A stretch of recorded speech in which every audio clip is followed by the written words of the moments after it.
ওখানে বলে আসছি মাহফিলে যারা বাধা দিবে তাদের নাম লিস্টি করো।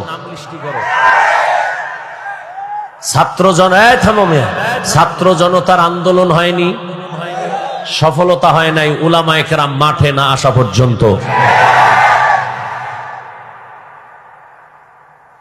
মুসলমান প্রয়োজনে আবার জীবন দিবে। মুগ্ধ কেন, আবু সাইদ কেন আবার জীবন দিবে? কোন ব্যক্তির জন্য না, নেতার জন্য না, কোন দলকে ক্ষমতার থেকে নামানোর জন্য আর উঠানোর জন্য না, দেশের জন্য, মানবতার জন্য, ইসলামের জন্য।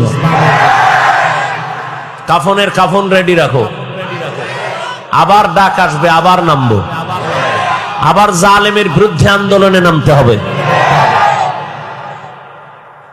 উলামায়ে কেরাম বুক ফুলায় বয়ান করবেন।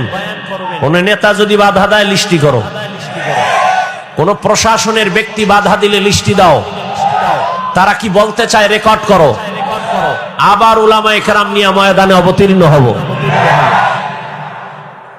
স্বাধীন কি এর অর্থ ওয়াজে বাঁধা হবে? স্বাধীনের অর্থ কি ইমাম তার মসনদ থেকে বিদায় নিতে হবে? এই সমস্ত যারা করে, আমার মতো কোন হুজুরও যদি লেবাস পইরা উল্টা পাল্টা করে লিস্টি করো, লিস্টি করে কথা রেকর্ড করে আমাদের হাতে দাও।